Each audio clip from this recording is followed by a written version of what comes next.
You never really think about it at first. No one does. You wake up. You drink water.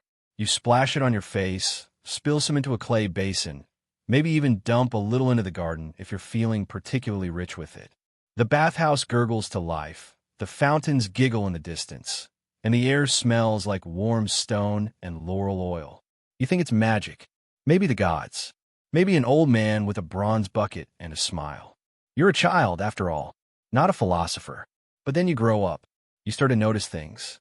Like how the water in the fountain by the bakery smells faintly of garlic and sewage when the baker dumps his scraps too early. How the stream in the courtyard sputters when it hasn't rained in weeks. How the bathhouse has a screaming fit every time the Senate hosts a feast. And one day, someone hands you a list of measurements. Flow rates, volume drops, maintenance records written in smeared wax and grime.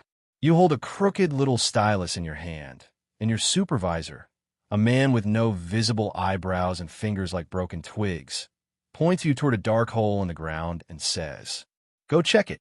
Congratulations. You're now part of Rome's secret circulatory system. You're a water inspector.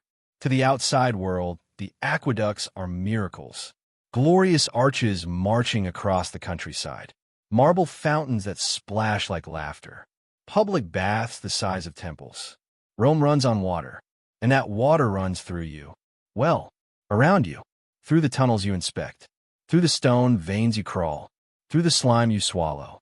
Through the nightmares you start to have about sudden pressure inversions and high-velocity go-parts. But before all that, before you earn your own inspection rod, your official title, and the permanent smell of damp limestone, you learn the stories. Because aqueducts aren't just water channels. They're gods. Ancient, temperamental, unblinking gods. And you don't serve them lightly. Your mentor, Publius, tells you this on your first day. He's been in the system for 27 years. He's missing 3 toes and most of his hearing, but he knows things. Like which stones always crack after the first rain. Or which tunnels echo when the ghosts are angry. He drags his sponge-tipped rod across a fountain lip, flicks some algae off a drainage spout, and says, "The people see the water, but we see the blood." It sounds dramatic, almost poetic. But later, when you slip inside your first maintenance shaft and find yourself waist-deep in the dark, feeling the current pull against your calves like an impatient spirit, it starts to make sense. The empire lives because the aqueducts live. And the aqueducts live because of people like you. Inspectors, technicians, water priests, rats with jobs. But this is more than pipes and flow charts. This is sacred work. You see, in Rome, water is political. It's religious. It's status. The emperor controls it. The Senate argues over it. The plebs riot when it dries up. There are laws, entire scrolls dedicated to who can tap which line, how much you're allowed to divert, and what punishment await you if you so much as spit into a public fountain.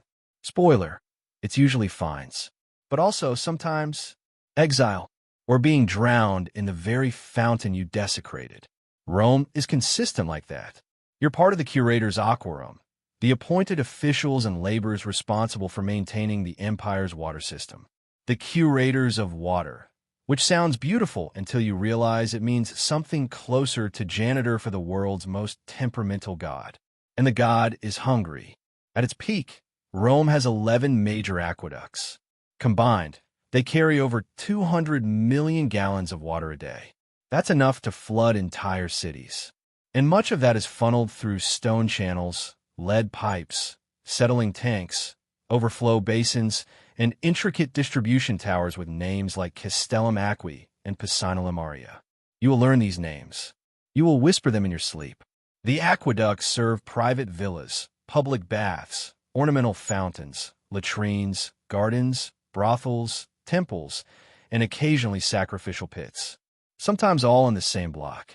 And because Roman engineers are terrifyingly clever and just a little bit vindictive, every system is connected in ways that make perfect sense on a blueprint, but no sense whatsoever when you're the one elbow deep in runoff from 3 neighborhoods over, trying to stop a backflow before someone's luxury fish pond becomes a biohazard. You're not just fixing pipes. You're maintaining balance. You're stopping infections. You're preserving Rome's illusion of cleanliness. Because here's the dirty secret. Rome is filthy. Always has been. The streets are loud and crowded. The markets reek of fish and sweat. Public toilets are holes in benches with sponges on sticks that sit in communal vinegar buckets. Yes, we'll get to those. But Rome keeps functioning, somehow, because the water keeps moving. Fast, constant, sacred. Keep it clean, keep it cold, keep it flowing. You learn how to check flow rates by ear. You can tell pressure loss from 20 paces. You know when a fountain is sad. You feel it. It's not magic, but it's close. Because you become part of the system. Flesh among stone. Meat among ghosts. Your tools are simple. A wax tablet. A stylus. A hook. A rod. A sponge. Sometimes a candle. Always your nose. Because the first sign of trouble is the smell. You haven't seen a bath in 3 days. You smell like lime scale and regret. You don't even notice anymore. But you notice everything else. A sour tinge in the air. Algae bloom. A burnt copper reek. Broken lead pipe. A stomach-turning rot. Congratulations. You've just found a blockage involving what Publius delicately calls corporeal content. Translation: someone flushed something that used to scream. You record everything. Pressure changes. Cracks. Ghost sightings. Screams. Temperature anomalies. You note it all down on your tablet in shorthand symbols taught only to inspectors. There's a symbol for rat colony too large to confront alone. There's a symbol for smells like death, but no source found. There's a symbol for pipe whispers my name now. And then there are the days the water disappears entirely. No warning. No leak. It just stops. That's when you know something ancient and bad has woken up somewhere upstream. You don't panic. You gather your tools. You gather your courage. You descend into the dark. Because the empire runs on water. And someone has to keep it bleeding. You never had a chance. Your earliest memories are not of sunshine or laughter or some poetic nonsense involving flowers. No, your first memory is the sound of water hitting stone. Not a babbling brook, either. More like the steady, disgruntled stream of something warm leaking from a badly patched cistern behind your father's workshop. You remember the smell. Not quite sewage, not quite vinegar, but an aromatic compromise of both. You were born 3 streets over from the Aqua Marcia maintenance shaft, close enough to hear the inspectors swearing on feast days, far enough away that you didn't drown in your cradle.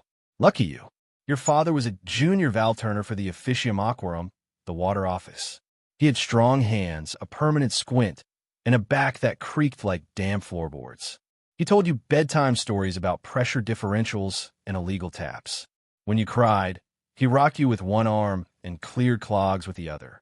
Your mother made pipe charms, small bits of bronze and bone, tied with cord, allegedly to ward off angry flow demons. Did they work? Absolutely not. But people paid for them, and it let her avoid scrubbing clothes that smelled like cistern phlegm. So really, she was the smartest one in the house. You grew up watching your father come home with his tunic soaked, bleeding from the elbows, muttering things like, "The pipe sang to me again," and "Never trust a quiet fountain." You thought everyone's father did that. You thought all children played with wax tablets and sponge rods instead of toy swords. You were a weird kid. Your street friends wanted to be charioteers or gladiators. One claimed he was the son of Mars and had divine abs under his tunic. You wanted to be like Gaius, the master inspector from across the river, the man who supposedly mapped every aqueduct from the Anio to the Aventine blindfolded during an earthquake.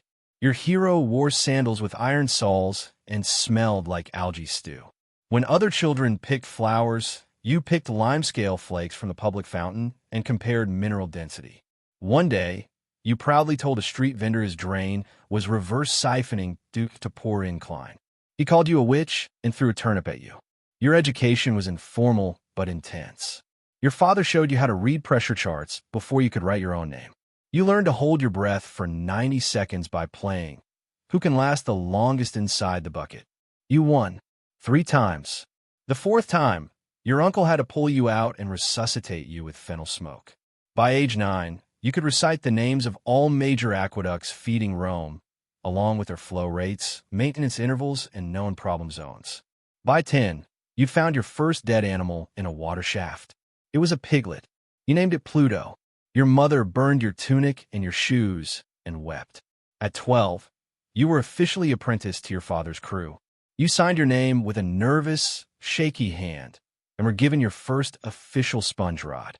New and used, full of naive optimism. You named it Little Jupiter. It broke on your first job. The other men didn't talk much.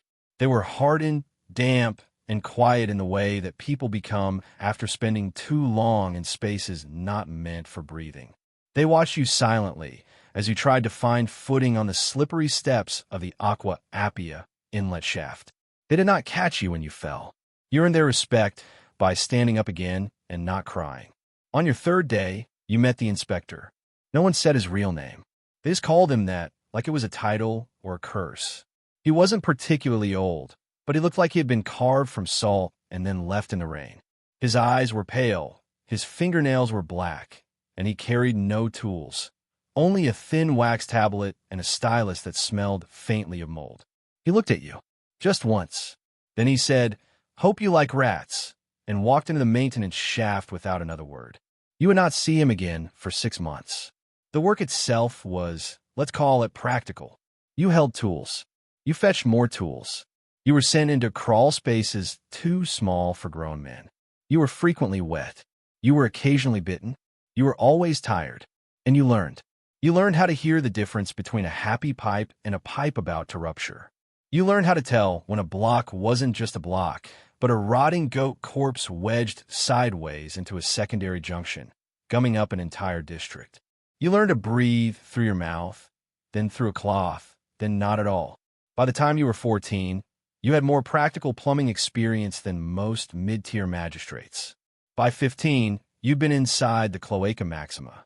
Only the outer rim, granted, but enough to understand why everyone who worked in it had empty eyes and a cough that sounded like wet gravel. Your father warned you that it would get harder. Not physically. That part's simple. Strength can be built. Blisters harden. Scars are expected. No, he meant mentally. Water is never still, he said once, late at night, after a job involving a cracked aqueduct wall and 3 dead fish with human teeth. And neither are we. We crawl. We climb. We break. And if we stop moving, we drown. He died a year later. A collapse in a side tunnel near the Aqueduct. You were supposed to be on that shift. You'd skipped it to flirt with a potter's daughter. You would never flirt again. At 16, you took his place. The crew didn't question it. You had the knowledge. You had the hands. You had the eyes. The inspector looked at you again and nodded once. That was the closest you ever got to praise. You weren't a child anymore. You were part of the system now. Stone and lime. Pipe and pressure. You've been born into slime. And you were finally home. The first time you descend into the Cloaca Maxima, you don't feel brave. You feel like you've made a mistake that smells like old soup and dead things. They don't warn you properly. No one ever does. The veterans just nod solemnly, slap your back, and mumble things like keep your mouth closed or try not to scream too loud. It echoes. Then they hand you a wax cloak, a rope, and a torch stub that might have been fresh during the last consulship. There's a brief ceremony, really just a sarcastic cheer from the surface crew and someone throwing a coin down after you for luck. You don't catch it. You're too busy climbing. The shaft is narrower than you expect. Damp, smooth, and coated with a thin film of something. It's not moss. Moss doesn't move like that. You try not to think about it. The rope burns your hands. Your lungs ache from the sulfur sting in the air. And the deeper you go, the louder the breathing gets. No, not yours. The tunnel breathes. The Cloaca Maxima, Rome's great sewer and water artery, is alive. Or at least, it pretends to be. You descend through layers of civilization. The polite surface smells give way to darker perfumes. Rot, bile, fermented, gods only know. Every few meters, the temperature changes. At one point, it gets so cold your fingernails sting. 10 feet lower, you're sweating through your cloak. This system has been running since the time of the kings. Ancient kings.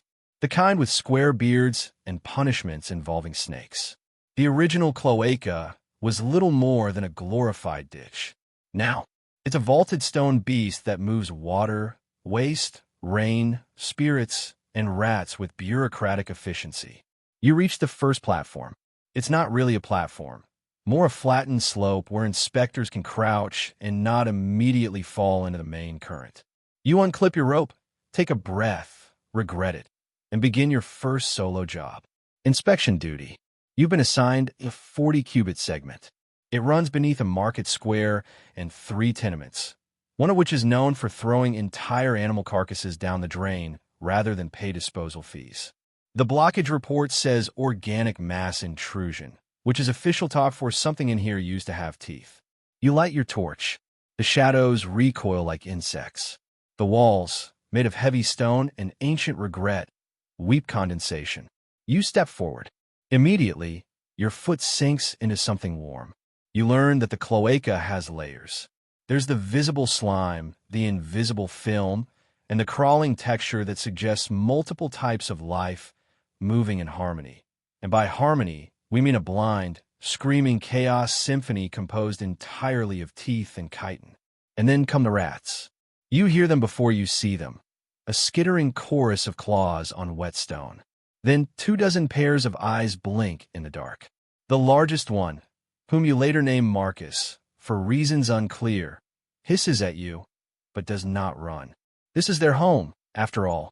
You're the trespasser. They permit you to pass. Breathe. Step. Breathe.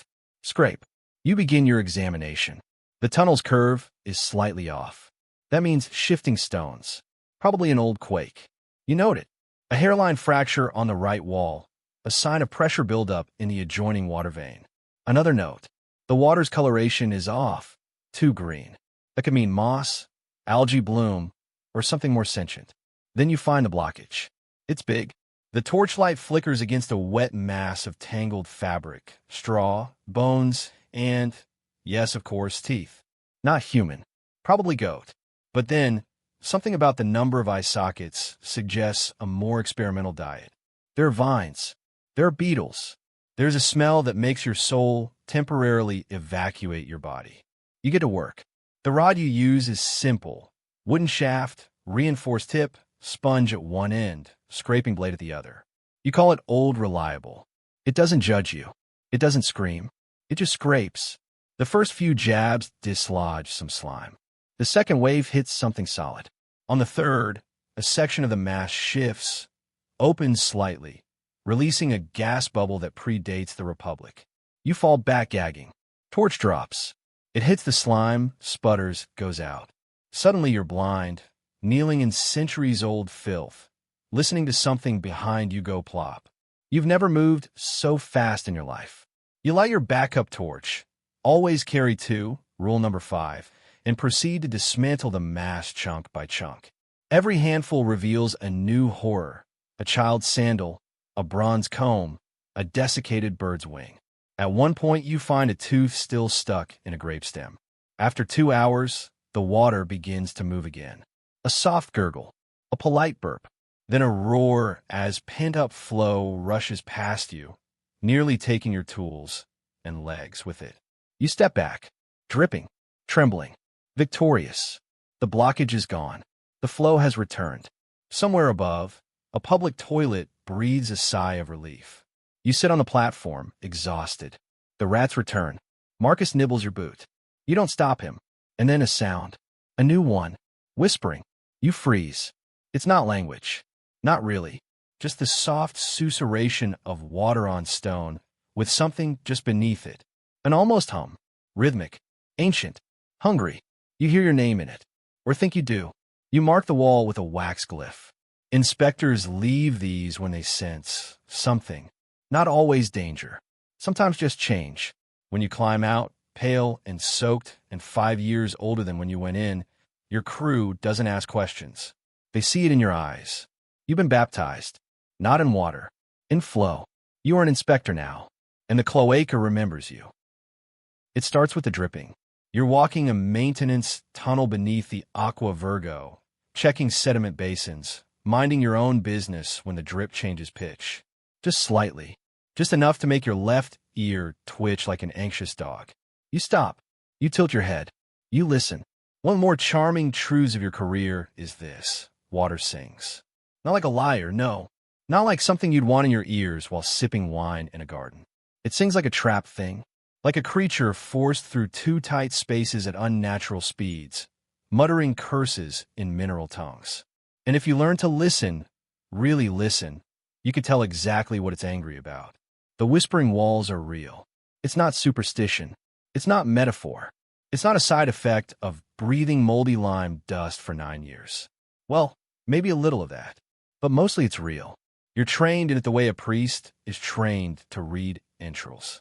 You press your ear to a damp, vibrating wall of Roman concrete. Opus cementitium, if you want to impress someone who's never stepped in a latrine trench, and you let the voices in.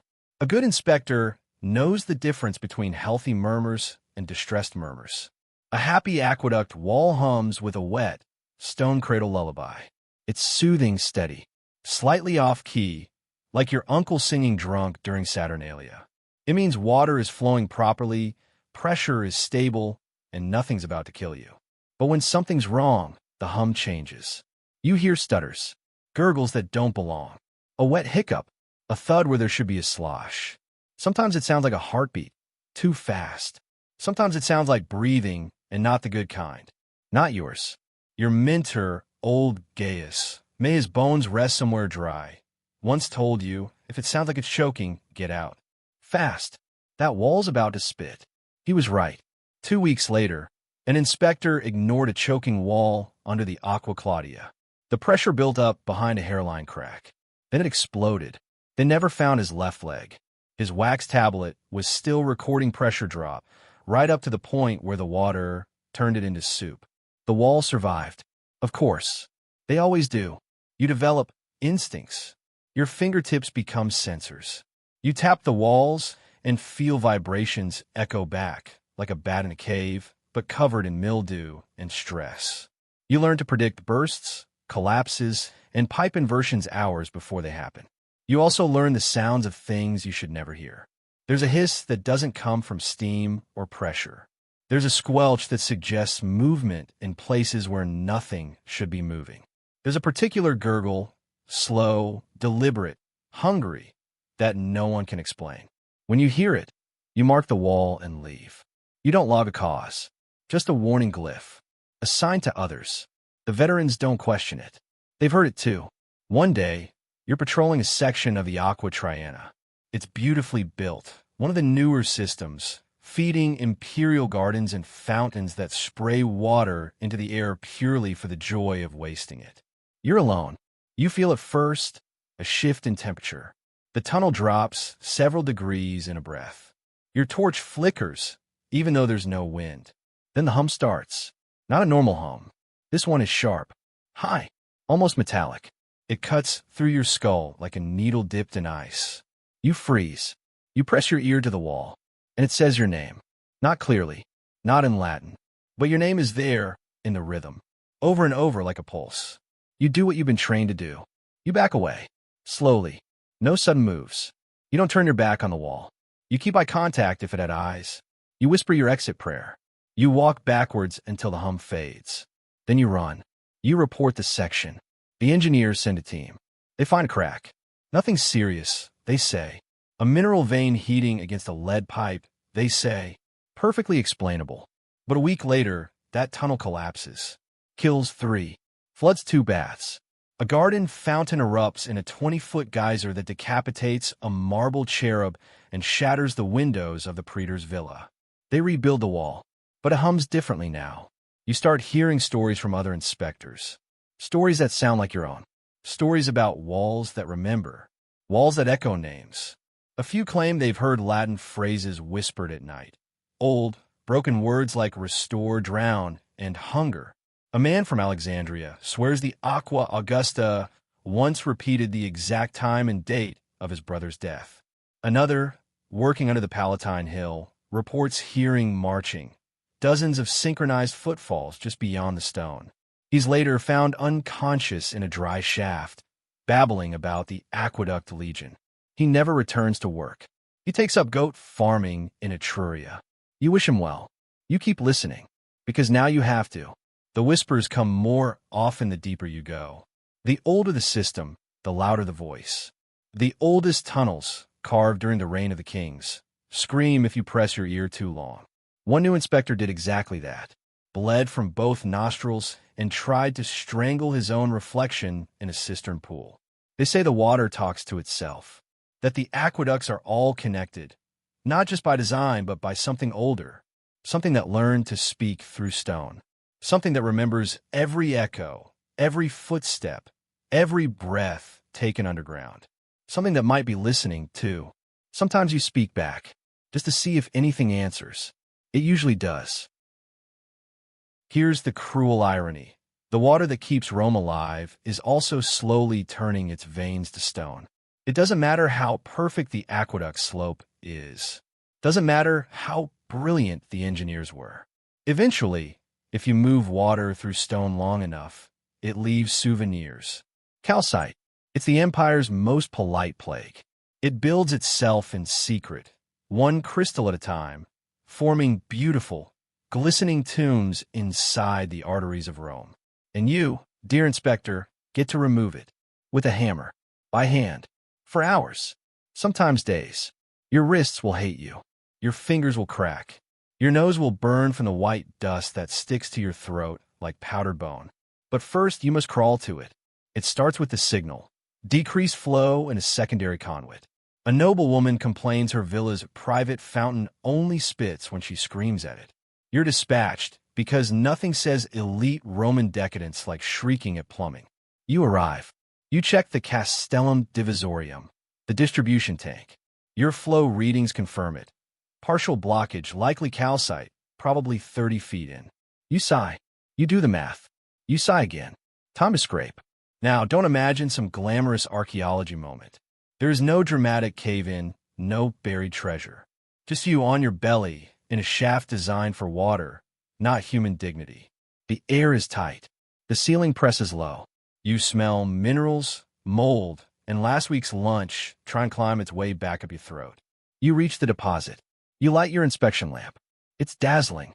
The calcite glows in the low light, like some ancient god has decided to grow its own teeth inside the wall. Delicate layers, pale yellows and ghost whites, glistening with decades of effort. It's almost beautiful. Then you remember you're not here to admire it. You're here to murder it. You draw your hammer and chisel. You start the rhythm. Tap, scrape, tap, scrape. At first, it's easy. The outer crust flakes away like pastry. But deeper in, the calcite fights back. It clings to the wall with geological stubbornness. You begin sweating in places you didn't know could sweat. You start muttering insults at the stone. It responds by flaking directly into your eye. You spend the next 10 minutes blinking and swearing and trying not to scream loud enough to collapse the ceiling. And still you hammer. Your fingernails peel. Your wrists pulse. Your back mutinies. Your legs fall asleep. You keep going. There's no glory in this. No audience. Just you and the wall. And the sound of water somewhere behind it, laughing softly to itself. Eventually, the flow returns. You feel it in your chest. A soft, wet breath. You retreat, dust-caked, bloodied, and exhausted. You take a moment to lie on the stone and wonder if your spine is now shaped like an aqueduct curve. Probably. Back on the surface, you try to clean up. But calcite is clingy. It gets into your skin, under your nails, in your ears. You blow your nose, and a small crystal comes out. You blink, and your lashes feel brittle. After a while, you notice something strange. Your hands don't bleed anymore. Not like they used to. At first you think it's scar tissue. But then you chip a knuckle against a basin lip and hear the clink of stone on stone. You flex. The joint creaks. You press your hand to the tunnel wall the next morning and feel familiarity. Your skin doesn't flinch. The stone doesn't either. There's mutual respect now. A quiet understanding. Your colleagues notice it too. Not all of them talk about it, but you see the signs. The way Gaius leaves flakes of dust wherever he walks. The way Lucretia's left hand is permanently stiff. The way old Brutus, half deaf and half mad, claims he can feel the pressure with his spine. You're becoming part of the system. Not metaphorically. Literally. Mineral creep, they call in the manuals. Extended exposure to aqueduct dust leads to calcification of the outer skin and cartilage. It's a known hazard, not fatal, just permanent. They say one inspector's foot completely petrified after 30 years on the job. The sandals fused to the bone. He kept working, said it gave him better grip. You're not afraid. You're fascinated. Because now, when you hammer the wall, you can feel its pain. When you scrape too deep, you flinch. When you do it just right, the wall hums a little tune of thanks. You start dreaming in sediment layers. You wake with mineral rings under your eyes. You stopped aging, not in the way people hope, but in the way statues do. And still the calcite returns. Always. It's patient. It knows you'll be back. Rome may conquer the world, but water conquers Rome. Slowly, elegantly, one crystal at a time. And now, you're part of the resistance. Your hammer is your sword. Your fingers, dusted in white, are your badge of honor. You wear your cracked skin with pride, because you're the one who keeps the veins open. You are the flow's shepherd, the stone's enemy, and maybe, just maybe, its friend.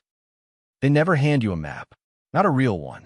There are no official scrolls detailing every crawl space, pressure tunnel, overflow basin, and illegally tapped spur.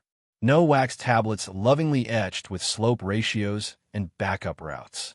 No glorious wall-size diagram in the Officium Aquarum where some togaed man points at lines and says, "Aha, there's the leak." That would be far too rational. Instead, there's only this memory.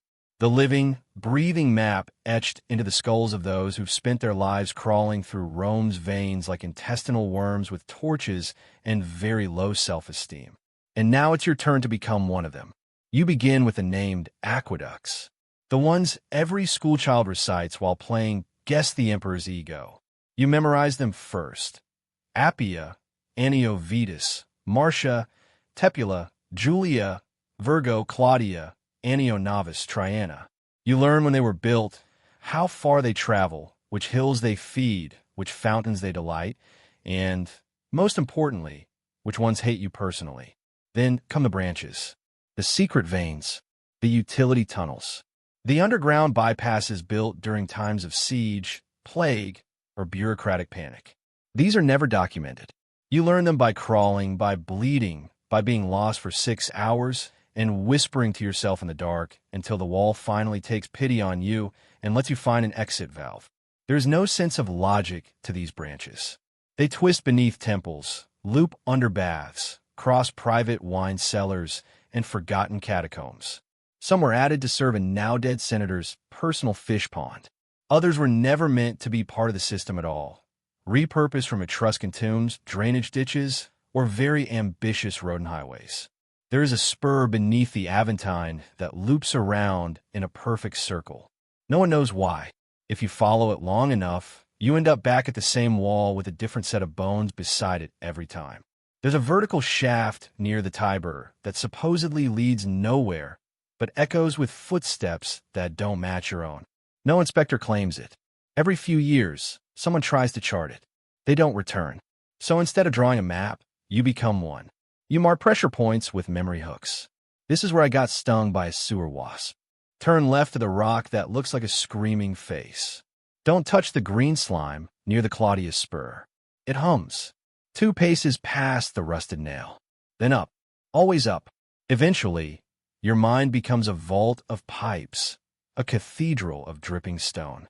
You can walk blindfolded through 7 miles of ancient tunnel and arrive exactly at the basin where the blockage was reported.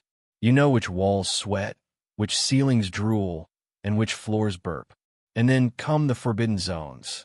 You're never ordered into them, but sometimes the whisper comes, a drop in pressure, a twist in flow, a humming wall, and you know, something has gone wrong where you're not supposed to go. The Aqua Vetus East Branch, closed after the incident. Capital I. They say the water there runs the wrong way. Not uphill, backwards in time. The Julia depths, you need a torch that burns twice as hot just to breathe. The pressure down there is unnatural. The walls pulse. Sometimes they leak black oil that burns when touched. The unnamed curve near the Palatine. Not officially part of any aqueduct. No one can remember when it was built, or who uses it. But once during an inspection, you heard laughter from inside. You were alone. And through it all, you're building the map in your head. A personal forma aquarum, not a scroll, but a ghost. A thing made of memory and pain and very specific trauma involving slippery stairs and sentient mold. You try once to draw it. You spend a week carving your mental layout into a slab of wax. You scratch every detail, bends, forks, smells, the peculiar grain of the stone that helps you know you've gone too far. You present it to your supervisor. He looks at it, nods, then he burns it. Too dangerous, he says. You understand. If someone untrained followed this map, they'd die. Or worse, they'd awaken something that prefers to be left buried beneath 1,000 years of calcite and regret. So you carry it alone, the whole thing, in your skull, every mile, every whispering curve, every drain that screams when you scrape it wrong. You begin dreaming in tunnels. You walk them in your sleep. Sometimes you wake up standing in a cellar 2 streets away from your apartment. Once you wake up soaked, with no memory of descending, just the faint humming of satisfied water. You see maps in clouds, in puddles, in the vein pattern on your hands. One night, after 12 hours underground, you lie down and realize you no longer think of the surface as home. You live in the system now, and Rome lives because of you. You're crawling through a routine pressure check under the Aqua Marcia. Nothing dramatic, just your average knee-deep slosh of ancient runoff and decomposing dignity when you spot it. A hole, tiny, freshly bored, lined with a clay pipe not issued by the Officium Aquarum. The stone's still wet around it. The work is shoddy. Whoever did it didn't even bother to reinforce the seal with lime. And just like that, you found another water thief. Rome has many enemies. Barbarians, plagues, senatorial backstabbing, Jupiter's mood swings. But the most common, the most persistent, and the most quietly catastrophic is the man who thinks he's clever enough to steal water and not get caught. You'd think, in a city built on laws, roads, and the bones of other people's gods, there'd be enough order to keep this in check. But water is life. And in Rome, it's also politics. Control the flow, control the people. And some people just don't like to wait in line at the public fountain like the rest of the peasants. So they tap. They dig little holes, wedge in illegal pipes, and siphon off imperial water to feed their gardens, fill their baths, and impress their mistresses with decorative, spitting statues. Some are subtle. A narrow copper tube hidden behind a wall mosaic. A disguised spout feeding a basement cistern. A barrel filled at night, emptied by morning. Others are bold. Insanely bold. One guy rerouted a minor tributary into his villa and constructed a private cascade that sprayed guests as they entered. He called it the wet welcome. You found the tap because his neighbors complained of dry basins. You shut it down with a chisel and a very stern warning carved into the front gate. The punishment for illegal tapping is severe, technically death. More commonly, crippling fines and public shame. The curator aquarum takes theft seriously. When the city burns, they blame arsonists. When it floods, they blame water thieves. Your job isn't just to find the taps. It's to document, dismantle, and, if necessary, deliver the punishment. You carry 3 tools for this purpose. A stylus, for recording the theft on your tablet, a chisel, for smashing the illegal pipe, a branding iron, for dealing with repeat offenders. You use the stylus often, the chisel more often.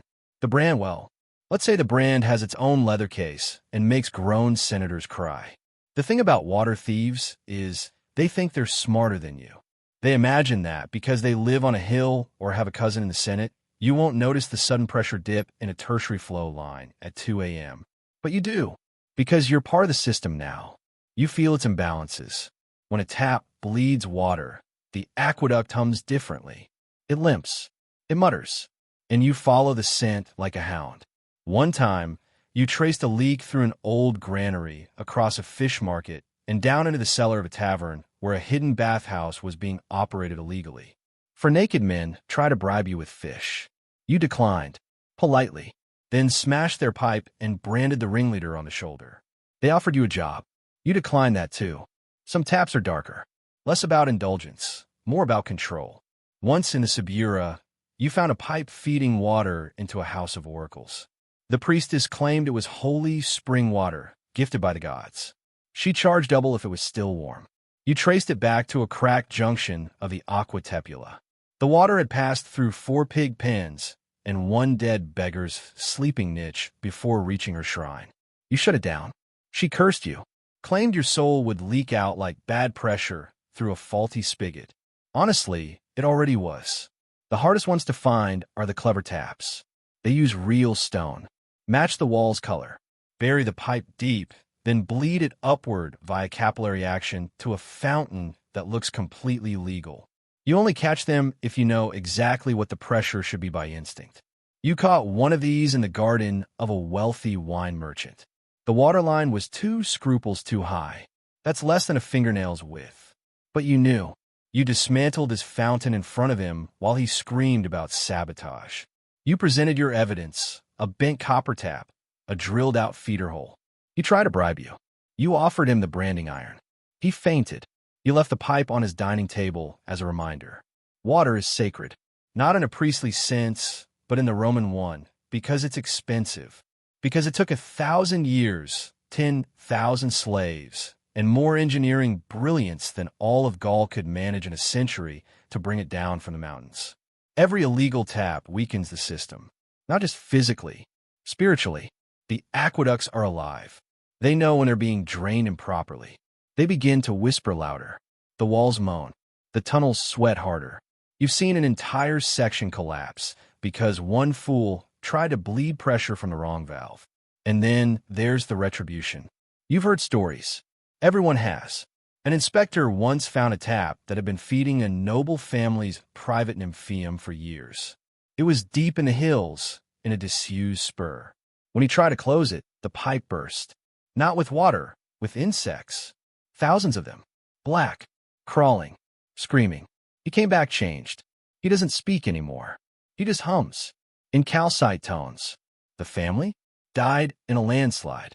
The nymphaeum cracked open like an egg. The water never flowed the same again. You don't steal from the aqueducts. Not if you want to stay dry. Or sane. So you keep patrolling. You keep sniffing out lies. You're not a soldier. You're not a priest. You are an inspector. But in Rome, that means you guard the god's blood. And you make sure no one sticks a straw in it. In every era, there's one. The inspector who turns the tedious into the mythic. The one whose name is whispered in the tunnels like a cautionary prayer or a warning chant. You might think that being above all means a promotion to a cushy office, a leather chair, and a break from crawling through sewage with chipping nails. Nope, it means something else entirely. The inspector above all is the ultimate authority on Rome's water veins. The one who's been underground so long their skin has the texture of limestone, and their spine has memorized every contour of the city's hidden arteries. They're the oracle of leaks, the prophet of pressure drops, the whisperer of waters. But they're not always human anymore. You'll hear stories. An inspector who disappeared in the Annio Novis tunnels 40 years ago. They say he merged with the aqueduct, skin becoming stone, breath like rushing water, voice the echo of dripping caves. The water flows differently where he walks. Some say he still patrols, forever chasing leaks, forever hammering at the calcite. Some believe he is a warning, others a guardian. If you climb the ranks, you might meet the current inspector above all. They have eyes like polished onyx, hands like cracked marble. They speak softly, and when they do, the walls hush to listen. They've seen every form of damage, every illegal tap, every slow collapse. They've endured it all. They don't walk the tunnels anymore. The tunnels walk with them. Your first encounter with such a legend feels like meeting a ghost. They appear out of the mist in the subterranean water rooms, smelling of wet stone and salt. They listen while you babble about new leaks and impossible repairs, then nod and say something so precise you know it's right, even if you don't understand it. Then they vanish, and the tunnels hum louder. Becoming the inspector above all isn't about skill alone. It's about sacrifice. You give yourself up to the aqueduct. You learn its secrets, and it learns yours. The job consumes you. You spend years underground until your pulse matches the water's rhythm. You speak the language of calcite cracks and flow changes. You dream in aqua maps. You forget what sunlight feels like. When you reach that level, you're no longer an inspector. You're a legend.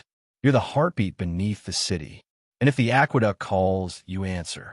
Because without you, Rome dries up, and everything else turns to dust.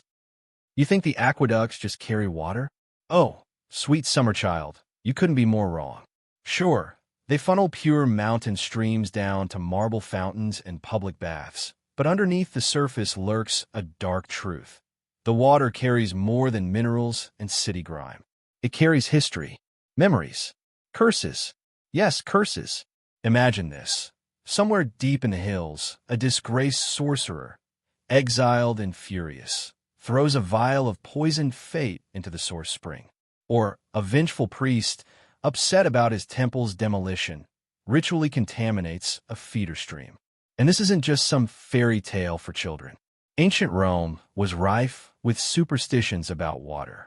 Water was life, yes, but it was also a living entity, a conduit for gods and demons alike. To pollute, it was to invite divine wrath. Now imagine the poor aqueduct inspector who stumbles upon the first signs of such contamination. Not chemical, but something more sinister. At first, the water tastes off. A hint of iron, a whisper of rot, a faint smell of smoke where there should be none. You take samples. You test. You confirm. Nothing harmful by natural means. No bacteria, no poisons. But people start getting sick. First, the elderly, then the children. A creeping madness settles over the districts served by that aqueduct branch. Night terrors, visions of drowning in dry pools, waking to find the walls bleeding water. You, brave inspector, are sent to investigate. You crawl through the tunnels, the water dripping like sinister tears, the walls glistening unnaturally. The stone hums with a vibration you can almost hear. The air feels thick, too thick. At the deepest basin, you find it, a dark shimmer in the water like oil but thicker, moving against the current. You touch it. It recoils. You start dreaming of drowning, even when awake. You hear whispers in Latin, fragments of curses, pleas for release, threats of eternal thirst. Your comrades begin to call it the water's secret curse. And they're right. Those who drink from that aqueduct branch suffer a slow unraveling. Skin dries and cracks as if kissed by the desert sun, minds fog like stagnant ponds. And worst of all, the victims become haunted by the water itself. It's said they can hear it calling them to drown in their own baths, to slip beneath the surface and join the chorus of restless spirits trapped in the aqueduct's veins. You try to warn the city. The Senate doesn't care until the noble families start dying. By then, it's too late. The curse spreads, moving with the water, mutating like a living disease. You work frantically to isolate the infected branch, to seal it, to flush it with fresh spring water. But the aqueduct resists. It has its own will, and the curse is its poison. You're left to wonder, did the aqueduct choose this fate? Or is it a punishment for Rome's sins? You realize that working as an inspector isn't just about fixing leaks. It's about standing between the city and forces beyond understanding. Sometimes you catch yourself staring at the water, asking, what secrets do you hold? What whispers from the deep will I never hear? And the water answers in its own way with silence. Until the next drip. You'd think an aqueduct inspector's job would involve a lot of pipes, valves, and the occasional moldy tunnel. But every so often, your routine stroll beneath the city takes a turn into the underworld. Because the aqueducts don't just carry water. They carry the weight of Rome's forgotten dead. Beneath the layers of stone and mortar, where water seeps and pressure drops, lie the underwater graveyards, ancient burial sites swallowed by the ever-expanding veins of the city's plumbing. Imagine descending into a dark tunnel, the walls slick with algae and slime, the air thick with damp and decay. You flash your torch over moss-covered bones tangled in rusted chains, skulls encrusted with calcite like forgotten gems, and fragments of funerary urns scattered like confetti from a macabre party. These places aren't marked on any map. They're not acknowledged by any priest or city official. They exist only as whispers among inspectors who have the misfortune or the morbid curiosity to stumble upon them. You find yourself wondering, how did these cemeteries end up flooded? Was it the city's greed for water, burying the past under progress? Or was it something darker, some curse that swallowed the dead into the aqueduct's belly to keep them silent forever? One of the most infamous underwater graveyards lies beneath the Forumborium, a cattle market now long gone. Centuries ago, it was a necropolis. When the Aqua Claudia was extended, engineers accidentally breached the burial chambers. The water flooded in, carrying bones and relics into the tunnels below. Inspectors who ventured there speak of hearing faint lamentations, cries of the forgotten dead echoing in the dripping walls. You can't tell if it's your mind playing tricks or the aqueduct itself mourning its unwilling guests. Once, you and your team tried to clear a blockage near the necropolis. As you chipped away, the water began to stir unnaturally. You glimpsed shadowy shapes moving just beyond the light, ghostly hands reaching for air that doesn't exist. You decided discretion was the better part of valor. The graveyards are not just spooky backdrops. They're dangerous. Bones shift beneath the water, destabilizing tunnels. Corpses contaminate water quality, sometimes seeping unknown diseases. But worst of all is the psychological toll. Inspectors working near these places report nightmares of drowning in cold, dark waters, of skeletal hands pulling them down, of whispers urging them to join us. You catch yourself tracing the outline of a skull in the wall slime, wondering how many souls lie trapped under centuries of stone and water. And you remember the words of an old inspector who warned, "Water remembers everything, even death." So you keep your torch steady, your steps careful, and your voice low. Because in the underwater graveyards, the dead are never truly gone.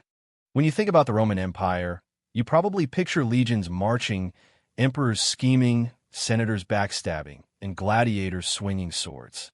You don't usually think about water flowing silently beneath your feet, but make no mistake, the aqueducts were the empire's lifeblood.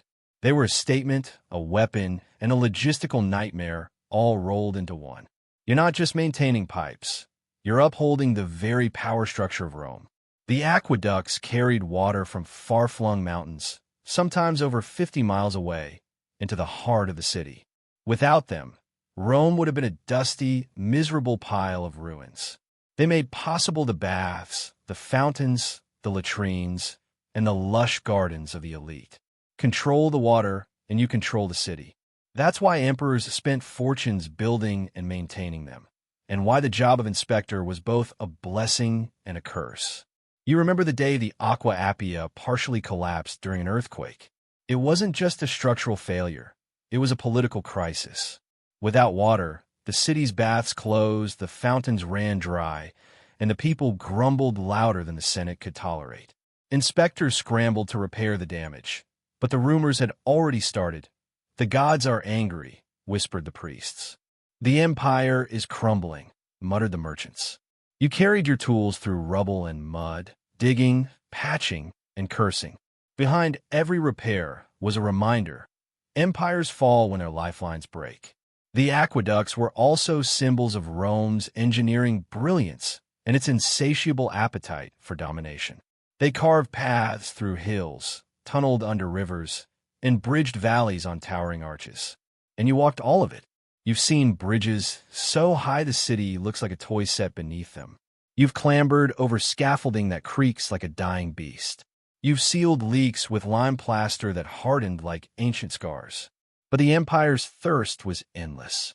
When new provinces joined, the aqueducts extended, feeding new baths, palaces, and even military camps.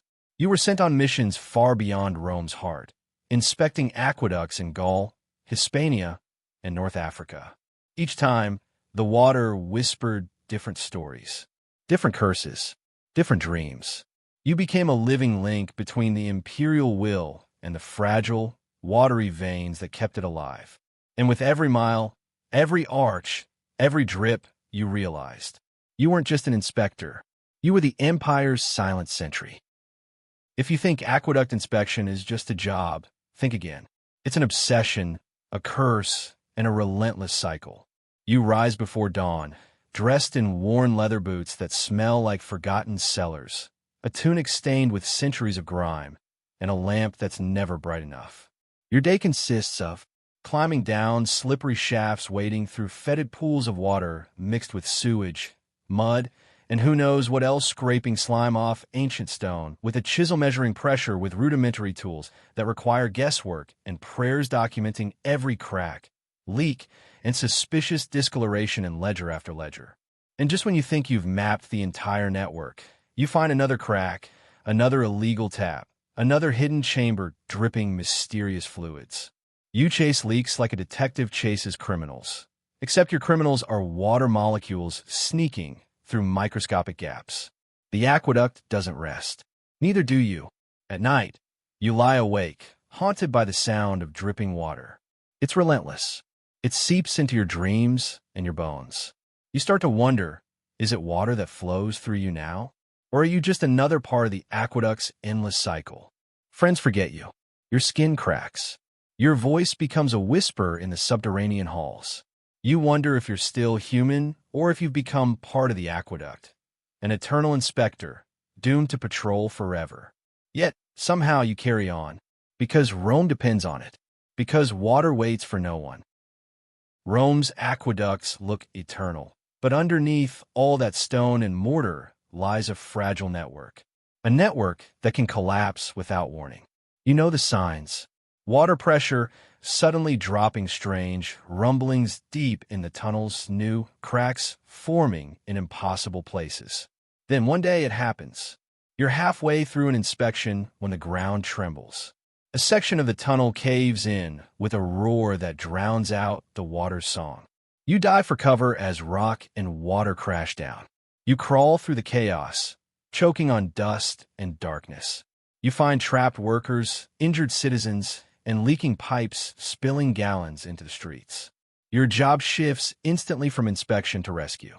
You coordinate efforts, dig through rubble, and try to stem the flooding. You see the aqueduct's darker side, its capacity for destruction. Because when the system breaks, it breaks hard. Sometimes, despite your best efforts, the aqueduct fights back with sudden collapses and deadly disasters, forcing you to race against time and death. Rome's aqueducts look eternal, but underneath all that stone and mortar lies a fragile network, a network that can collapse without warning. You know the signs. Water pressure suddenly dropping, strange rumblings deep in the tunnels, new cracks forming in impossible places. Then one day it happens. You're halfway through an inspection when the ground trembles. A section of the tunnel caves in with a roar that drowns out the water's song. You dive for cover as rock and water crash down. You crawl through the chaos, choking on dust and darkness. You find trapped workers, injured citizens, and leaking pipes spilling gallons into the streets. Your job shifts instantly from inspection to rescue. You coordinate efforts, dig through rubble, and try to stem the flooding. You see the aqueduct's darker side, its capacity for destruction. Because when the system breaks, it breaks hard. The floodwaters can drown entire districts, carrying debris, disease, and death. You've watched entire neighborhoods evacuated, statues toppled, and the city's heart gripped by panic. And always, you return to the scene, shovel in hand, heart pounding, knowing that the aqueduct is both lifeline and potential executioner. You patch, you build, you curse, you pray. You are the thin line between Rome's water and its drowning. You might picture aqueduct inspection as endless scraping and measuring, but no, it's also a world of weird, wonderful tools and techniques. For example, the water listener, a hollow wooden rod you press against the wall to hear leaks. Some swear it's magic. You just know it's patience and a lot of luck. Lead seals, small lead tags used to mark inspected joints. If one is missing, you know a repairman or thief has been meddling. Pressure gauges, crude devices that measure water force. Some inspectors have memorized the subtle pressure nuances better than any gauge. Smoke tests, Yes, you light smoke and send it through tunnels to find where it escapes, revealing hidden cracks or illegal openings. Rodents as detectors. You've used trained rats to sniff out leaks. They're surprisingly good at it, probably because they live in filth all day anyway. Some tools are more sinister. Branding irons, for marking water thieves, a career hazard. Chisels, for smashing illegal taps or dangerous buildups. Oil lamps, which fill tunnels with flickering shadows, feeding the sense of dread. Your toolbox is a weird mix of science, superstition, and brute force. But it works, because when the aqueducts whisper, you listen. When they scream, you respond. When they bleed, you stop the leak. Your job isn't just about grim labor. There are bizarre gadgets, clever tricks, and downright strange techniques that keep the aqueducts flowing. You might picture aqueduct inspection as endless scraping and measuring, but no, it's also a world of weird, wonderful tools and techniques. For example, the water listener, a hollow wooden rod you press against the wall to hear leaks. Some swear it's magic. You just know it's patience and a lot of luck. Lead seals, small lead tags used to mark inspected joints. If one is missing, you know a repairman or thief has been meddling. Pressure gauges, crude devices that measure water force. Some inspectors have memorized the subtle pressure nuances better than any gauge. Smoke tests. Yes, you light smoke and send it through tunnels to find where it escapes, revealing hidden cracks or illegal openings. Rodents as detectors. You've used trained rats to sniff out leaks. They're surprisingly good at it, probably because they live in filth all day anyway. Some tools are more sinister. Branding irons, for marking water thieves, a career hazard. Chisels, for smashing illegal taps or dangerous buildups. Oil lamps, which fill tunnels with flickering shadows, feeding the sense of dread. Your toolbox is a weird mix of science, superstition, and brute force. But it works, because when the aqueducts whisper, you listen. When they scream, you respond. When they bleed, you stop the leak. At the end of it all, you're just a speck in the grand story of Rome. Yet, your work flows through history like the water you guard. Without inspectors, the aqueducts would fail. Without water, Rome would crumble. Your name may never be remembered, but your hands shaped the city's heartbeat. You've danced with curses, battled leaks, and stared into the drowned graveyards beneath the streets. You're part engineer, part detective, part reluctant hero. Your legacy is etched in stone channels, whispered in the drip of water on ancient walls, and carried in the very lifeblood of civilization.